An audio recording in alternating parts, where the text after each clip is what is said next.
¿Qué harías si te dijeran que la guerra terminó hace casi 30 años? ¿Pero tú nunca te rendiste? Imagina estar atrapado en una realidad congelada en el tiempo. La selva te rodea, los días se vuelven años, y los disparos que escuchas a lo lejos no son parte de ejercicios militares, sino ecos de un conflicto que ya no existe. Onoda se convirtió en un fantasma del pasado, viviendo entre las sombras del bosque, armado y siempre alerta, fiel a una orden que juró cumplir hasta el final. Analizaremos no solo los hechos, sino también las emociones humanas detrás de esta odisea, la soledad, el miedo, la convicción. Es la historia de un hombre atrapado entre la lealtad y la locura, entre el pasado y el presente. Y cuando descubras cómo terminó todo, tal vez empieces a preguntarte, ¿qué harías tú si el mundo entero te dijera que estás equivocado? Y, por supuesto, el choque brutal con la realidad tras 3 décadas perdidas.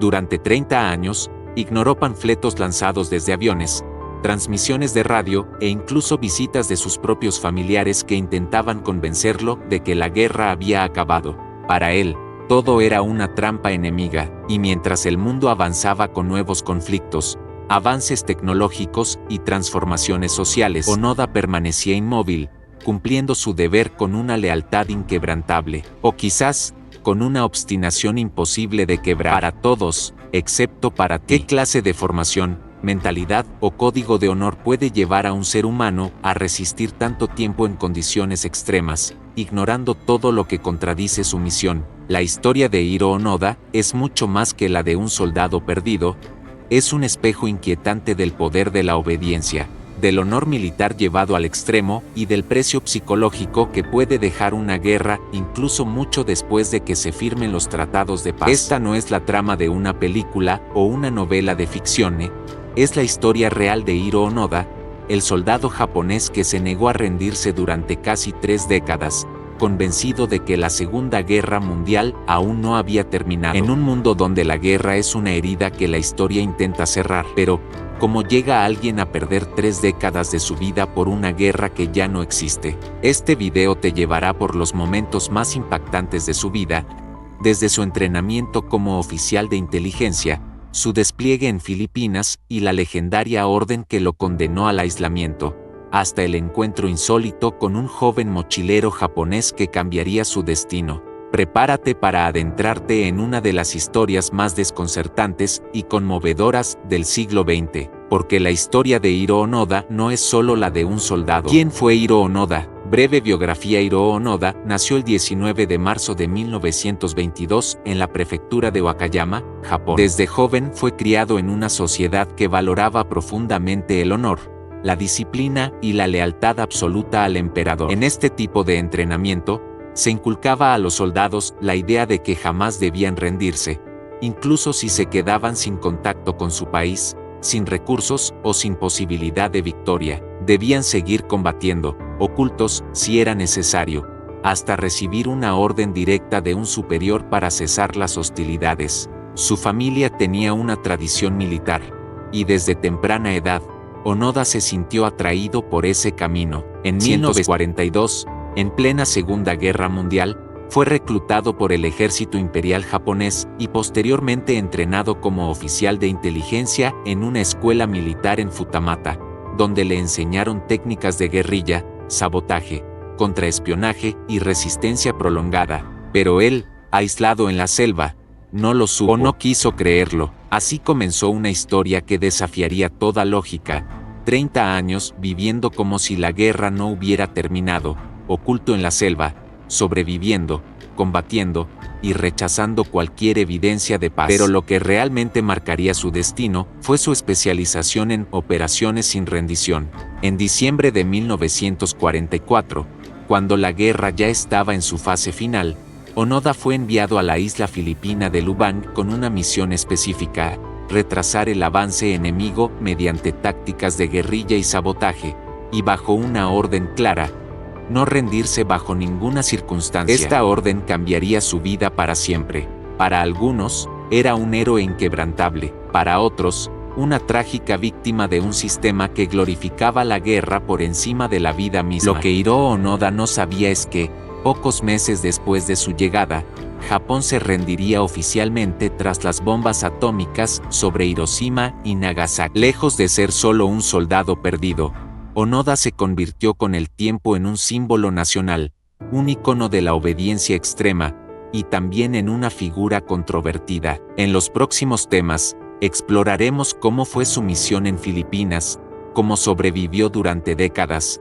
y cómo finalmente fue convencido de que su guerra había terminado hacía mucho tiempo. La Segunda Guerra Mundial y su misión en Filipinas en 1944. La Segunda Guerra Mundial estaba llegando a su clímax. Japón, que había iniciado una expansión militar agresiva por el Pacífico desde principios de los años 40, comenzaba a perder terreno ante el avance aliado. Su misión parecía clara, pero cargada de una presión inmensa. Debía organizar una resistencia secreta en caso de que los aliados tomaran el control de la isla. Su trabajo no era enfrentarse en batalla directa, sino llevar a cabo acciones de guerrillas, sabotear pistas de aterrizaje, destruir depósitos enemigos, interrumpir las líneas de suministro, y sobre todo, no rendirse jamás.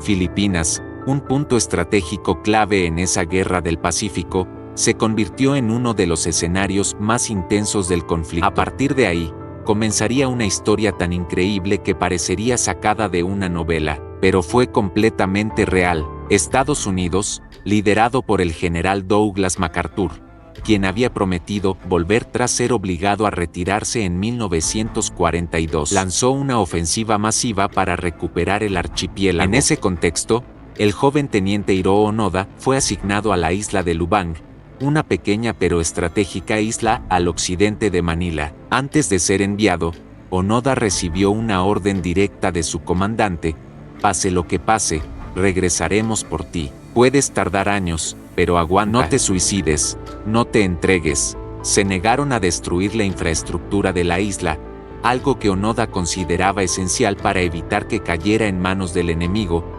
y poco después los estadounidenses iniciaron el asalto. Lubang fue tomada con relativa facilidad, y Onoda, junto a un pequeño grupo de soldados, se internó en la selva, dando por hecho que, tarde o temprano, Japón contraatacaría y ellos estarían listos para colaborar desde las sombras. Solo un superior directo puede ordenarte que te rindas. Hasta entonces, sigue luchando. Cuando Onoda llegó a Lubang, descubrió que los oficiales locales no veían con buenos ojos su presencia ni sus órdenes especiales. Pero ese contraataque nunca llegó. Japón se rindió oficialmente en agosto de 1945, tras los bombardeos atómicos y la entrada de la Unión Soviética en la Guerra del Pacífico. El imperio se desmoronaba, pero Onoda no lo supo, o no lo creyó. Mientras el mundo pasaba página, reconstruía naciones y enterraba los horrores del conflicto, Onoda permanecía en guerra, en lo profundo de una isla olvidada,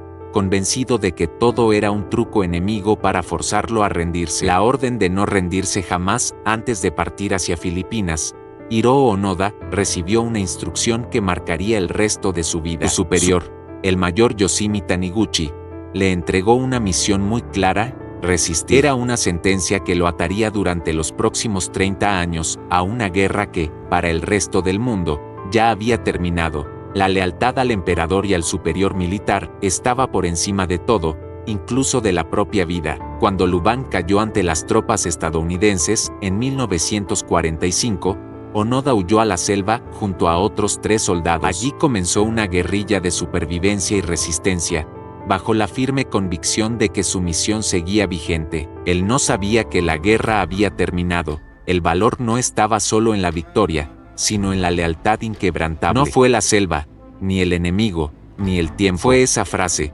esa voz de autoridad en su mente, lo que lo mantuvo en pie. Aislado del mundo, seguía combatiendo una guerra que ya era historia. Onoda se convirtió, sin quererlo, en el símbolo extremo de ese ideal. Pero lo más impactante es que, incluso cuando comenzaron a caer panfletos desde aviones, mensajes radiales, e incluso familiares pidiendo su regreso, él los ignoró, convencido de que todo era propaganda enemiga. Rendirse era deshonroso, y vivir con deshonra era considerado peor que morir. Por eso, las órdenes dadas a Onoda estaban impregnadas de un ideal casi místico de obediencia y deber. Pero no se trataba de una resistencia común. No debía suicidarse, como dictaba el código de honor de muchos soldados japoneses de la época. No debía entregarse, aunque estuviera rodeado. No debía confiar en noticias de la rendición. Y lo más importante, solo podía abandonar su misión si un oficial japonés superior se lo ordenaba personalmente. Esta orden no era una simple instrucción militar.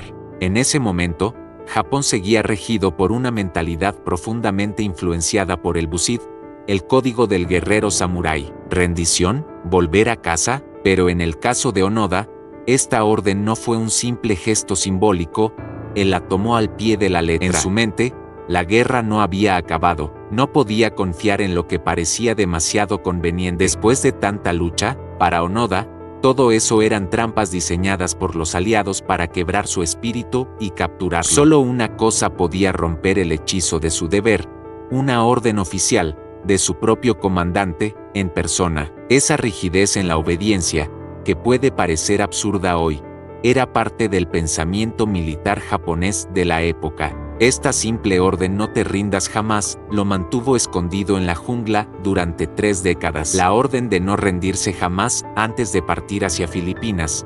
Hiroo Onoda recibió una instrucción que marcaría el resto de su vida. Su superior, el mayor Yoshimi Taniguchi, le entregó una misión muy clara: resistir. Pero no se trataba de una resistencia común. No debía suicidarse, como dictaba el código de honor de muchos soldados japoneses de la época. No debía entregarse, aunque estuviera rodeado. No debía confiar en noticias de la rendición. Cuando Lubang cayó ante las tropas estadounidenses en 1945, Onoda huyó a la selva junto a otros 3 soldados. Allí comenzó una guerrilla de supervivencia y resistencia, bajo la firme convicción de que su misión seguía vigente. El valor no estaba solo en la victoria, sino en la lealtad inquebrantable. No fue la selva, ni el enemigo, ni el tiempo. Fue esa frase, esa voz de autoridad en su mente, lo que lo mantuvo en pie. Aislado del mundo, seguía combatiendo una guerra que ya era historia. Onoda se convirtió, sin quererlo, en el símbolo extremo de ese ideal. Él no sabía que la guerra había terminado, pero lo más impactante es que, incluso cuando comenzaron a caer panfletos desde aviones, mensajes radiales, e incluso familiares pidiendo su regreso, él los ignoró, convencido de que todo era propaganda enemiga. Y lo más importante, solo podía abandonar su misión si un oficial japonés superior se lo ordenaba personalmente. Esta orden no era una simple instrucción militar, era una sentencia que lo ataría durante los próximos 30 años a una guerra que, para el resto del mundo, ya había terminado. La lealtad al emperador y al superior militar estaba por encima de todo, incluso de la propia vida. Rendirse era deshonroso, y vivir con deshonra era considerado peor que morir.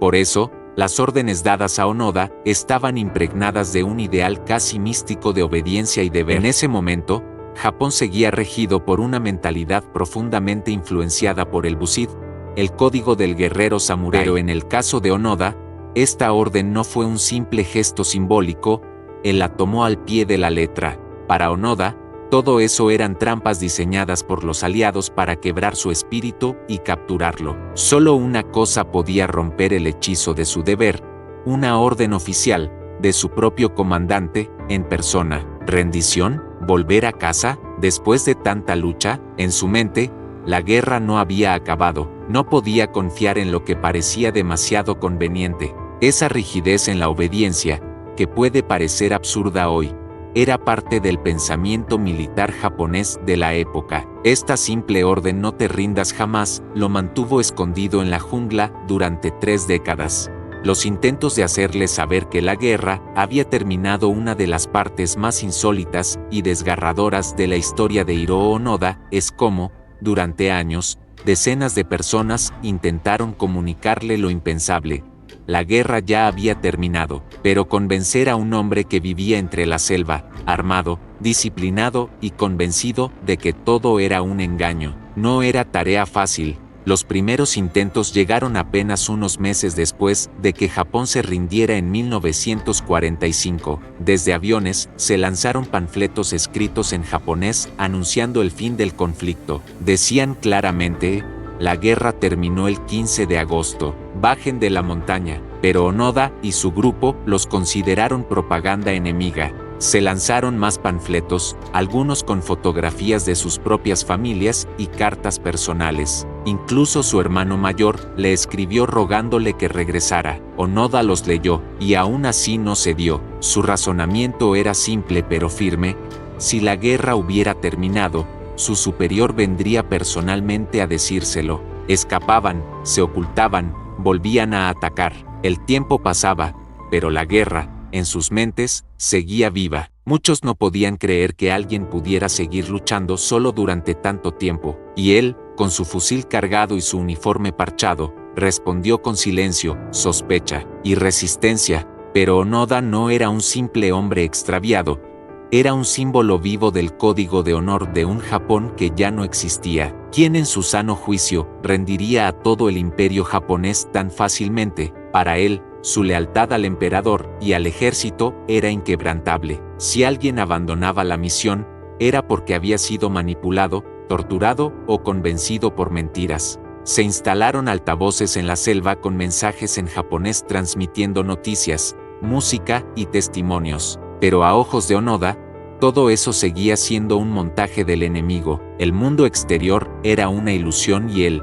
un soldado en una misión legítima. Para ellos, era un truco psicológico de los aliados. Con el paso del tiempo, los intentos se intensificaron. La población local, harta de los ataques esporádicos del grupo de Onoda, también participó en las campañas para convencerlos. Los intentos también se convirtieron en operaciones militares. La policía filipina organizó varias patrullas para localizar y capturar al grupo, pero Onoda y sus compañeros eran expertos en camuflaje y guerrilla. Incluso cuando uno de sus compañeros se rindió en 1949 y volvió a Japón, Onoda lo interpretó como una traición. La situación se volvió tan extraordinaria que su historia llegó a los medios japoneses en los años 50 y 60. Durante casi 30 años, el mundo entero intentó gritarle que la guerra había acabado. No sería hasta la llegada de un joven aventurero japonés llamado Norio Suzuki que la historia daría un giro definitivo.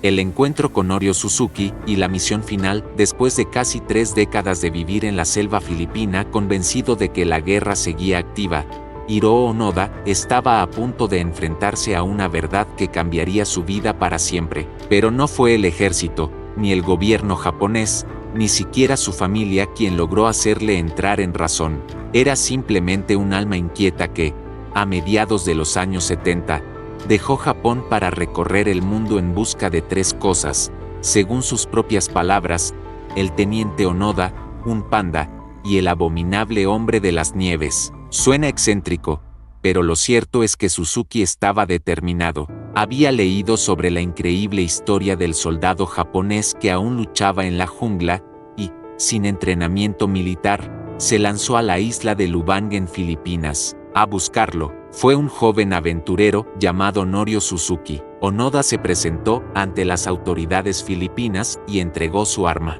Lo hizo con dignidad, sin mostrar derrota, como un hombre que había cumplido su deber hasta el final. El momento en que la selva cedió y el pasado dejó de ser una guerra interminable. El momento en que Hiroo Onoda, por fin, volvió al mundo. Norio no era militar, ni espía, ni funcionario. Muchos lo vieron como un héroe, símbolo del honor y la lealtad. Otros como una tragedia viviente, prisionero de una orden que le robó 30 años de su vida. En febrero de 1974, tras varios días de explorar la selva, Suzuki lo encontró. Hiroo Onoda emergió de entre los árboles, armado y en guardia, y le dio una nueva orden: la misión ha terminado. Puedes deponer las armas. Por primera vez en 30 años, Hiroo Onoda se rindió, y esa orden solo podía ser anulada por su superior directo, como si estuviera en 1945. Lo más sorprendente fue que Suzuki, en lugar de acercarse como un soldado o un negociador, lo trató como a un igual. Onoda, sorprendido por la actitud del joven, aceptó conversar. Le contó la historia, y Taniguchi, profundamente conmovido, accedió a acompañarlo a Filipinas. Habló con respeto, con calma, con admiración. Durante varios encuentros, Suzuki trató de convencerlo de que la guerra había terminado hacía ya 29 años, pero Onoda no cedió. Había recibido una orden: no rendirse jamás. Fue entonces cuando Suzuki, sin rendirse, regresó a Japón y localizó a Yoshimi Taniguchi, el excomandante de Onoda, quien ahora era un civil retirado. El 9 de marzo de 1974, en un acto cargado de simbolismo, Taniguchi se presentó en la isla, se paró frente a Onoda, vestido con su viejo uniforme japonés, con su fusil Arisaka aún en funcionamiento, sus municiones intactas y su espada ceremonial colgada al cinturón. Su historia, digna de una novela, dio la vuelta al mundo. Pero lo cierto es que ese encuentro con Norio Suzuki fue el punto de inflexión. La rendición oficial en 1974, regreso a Japón el 10 de marzo de 1974, Hiroo Onoda caminó fuera de la selva de Lubang con el uniforme intacto, su fusil al hombro y el espíritu de un soldado que, tras 30 años de resistencia, seguía creyendo que cumplía una misión sagrada. Su rendición no fue una simple entrega de armas, fue un acto solemne, simbólico, que marcó el fin de una guerra personal que había durado mucho más allá del conflicto global. Onoda se presentó con su uniforme militar original, bien cuidado a pesar del paso del tiempo, y con su espada ceremonial. Comprendiendo la excepcionalidad de su caso, Marcos optó por la clemencia. Onoda, aunque técnicamente había cometido delitos, actuó bajo órdenes militares y sin saber que la guerra había terminado. Llevaba consigo su fusil Arisaka, 500 cartuchos de munición y varias granadas. Todo esto lo entregó con honor, sin vergüenza. A pesar del reconocimiento, él mismo declaró sentirse como una reliquia de otro tiempo, y aunque regresó como una leyenda viviente, la historia de Hiroo Onoda no terminó allí. En realidad, apenas estaba comenzando otro tipo de batalla, la de encontrar su lugar en un Japón que ya no necesitaba guerreros. La sociedad japonesa moderna ya no hablaba en términos de honor o lealtad militar, hablaba de economía, tecnología y futuro. El gobierno japonés organizó su retorno oficial, y al llegar al aeropuerto fue recibido por multitudes, cámaras y una ola de emociones colectivas. Muchos lo vieron como el símbolo del espíritu japonés más tradicional: obediencia, lealtad, resistencia. Otros, sin embargo, lo observaron con cierta incomodidad, preguntándose si su devoción había sido admirable o trágicamente inútil.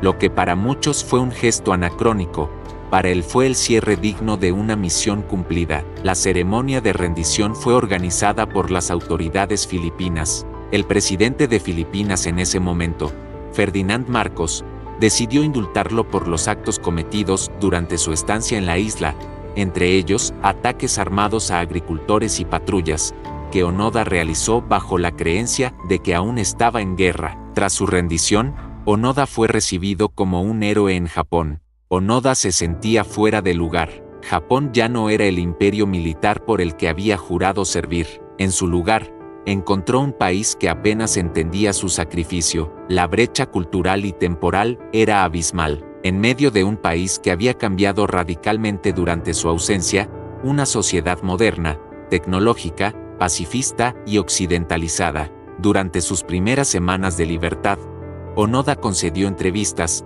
escribió un libro sobre su experiencia titulado No surrender, Maitirti Year y fue objeto de debates nacionales sobre el honor, la guerra y el papel del soldado. Esta rendición no solo marcó el fin de su servicio, sino también el comienzo de una nueva lucha, la de adaptarse a un mundo que había seguido adelante sin él.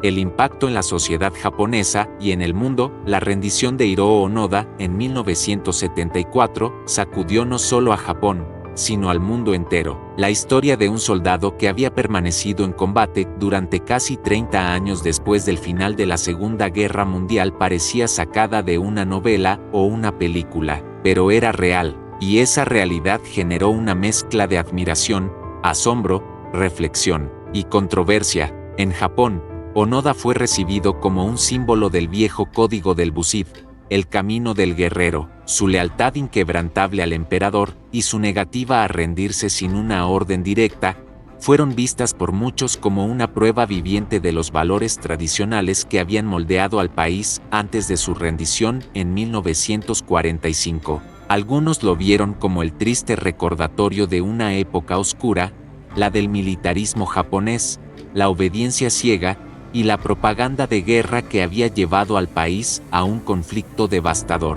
¿Qué pasa por la mente de un hombre que ignora durante décadas la realidad del mundo exterior?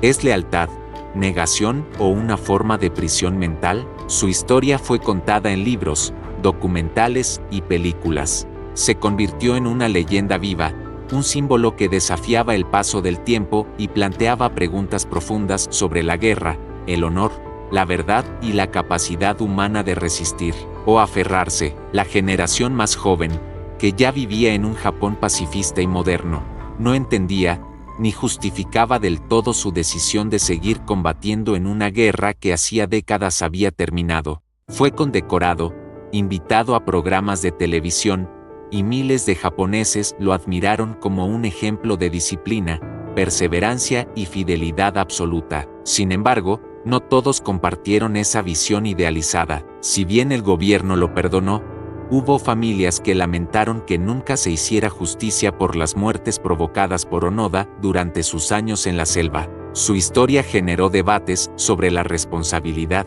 la moralidad de la guerra y los límites de la obediencia militar. A nivel mundial, la noticia cruzó fronteras rápidamente. Periódicos de todo el mundo publicaron titulares sobre el soldado que no sabía que la guerra había terminado. Muchos lo compararon con Rip Van Winkle, el personaje ficticio que duerme durante años y despierta en un mundo completamente diferente. Pero en este caso, no era sueño, era convicción. La historia de Onoda se volvió viral antes de que existieran las redes sociales. En Filipinas, el impacto fue más delicado. Intelectuales, psicólogos y expertos en comportamiento humano analizaron su caso como ejemplo extremo de condicionamiento, adoctrinamiento y aislamiento. A pesar de las distintas interpretaciones, una cosa era segura: Hiroo Onoda dejó una huella imborrable. La vida después de la selva, libros, entrevistas y legado. Tras rendirse oficialmente en 1974, Hiroo Onoda regresó a un Japón completamente transformado. El país que había dejado atrás era uno en guerra, imperial, lleno de fervor nacionalista, pero el Japón que lo recibió era moderno, pacifista, industrializado y con una nueva generación que poco o nada entendía del sacrificio que él creía estar haciendo. Para Onoda, fue como aterrizar en otro planeta. Durante los primeros días tras su regreso, fue recibido como un héroe. Allí vivió durante años en relativo anonimato, lejos del bullicio mediático, pero cerca de su ideal de disciplina y autosuficiencia. Medios de comunicación lo buscaban sin descanso, y su historia capturó la atención del mundo entero. Su historia sigue siendo objeto de estudio, debate y reflexión. Para algunos, fue un hombre de honor. Para otros, un símbolo trágico del fanatismo militar.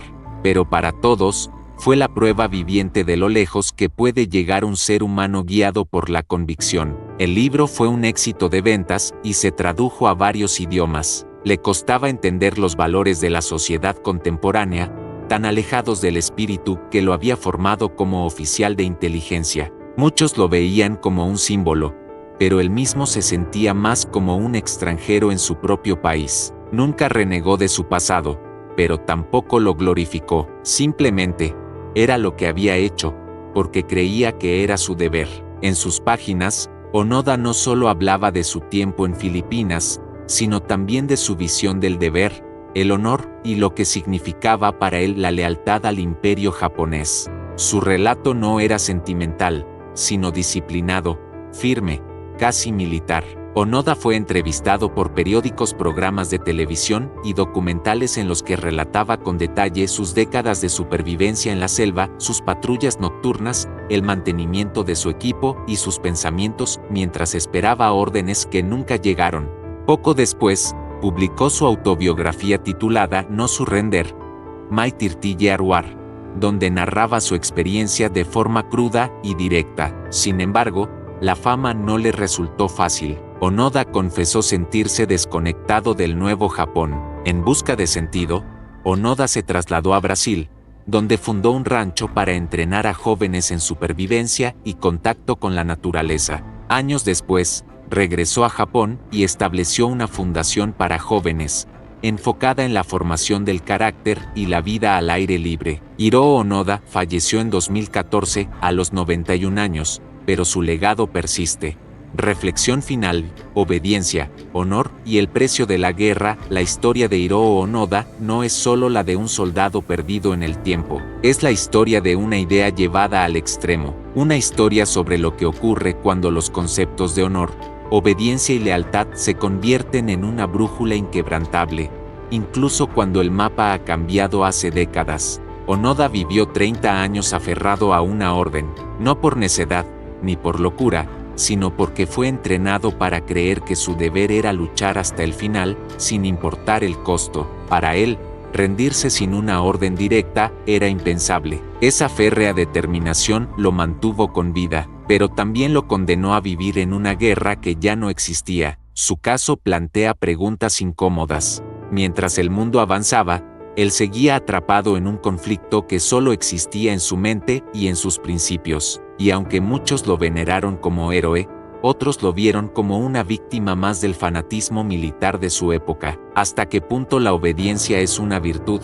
Y aunque él sobrevivió, lo hizo al precio de décadas de aislamiento, dolor y una vida que quizás nunca fue realmente suya. ¿Fue Hiroo Onoda un héroe o un trágico símbolo de la obediencia ciega? ¿Es el honor algo absoluto, o depende del contexto? ¿Vale más la fidelidad a una idea que la vida misma? Que incluso en la oscuridad más absoluta, una creencia, por errada que parezca, puede convertirse en una fuente de fuerza inquebrantable. Al regresar a una nación que ya no hablaba su lenguaje moral, Onoda se encontró solo en sus convicciones. La historia de Hiroo Onoda nos recuerda que la guerra no solo destruye ciudades o cobra vidas, también puede moldear, romper o congelar el alma humana en el tiempo, pero también nos deja una lección poderosa, que el ser humano puede resistir lo inimaginable si cree que lo que hace tiene un propósito. Y ahora te toca a ti. ¿Qué piensas tú? Déjame tu opinión en los comentarios. Suscríbete si te apasionan las historias que desafían la lógica y la historia, y activa la campanita para no perderte los próximos relatos que te volarán la cabeza. Nos vemos en el siguiente video, donde el pasado sigue teniendo muchas cuentas pendientes con el presente.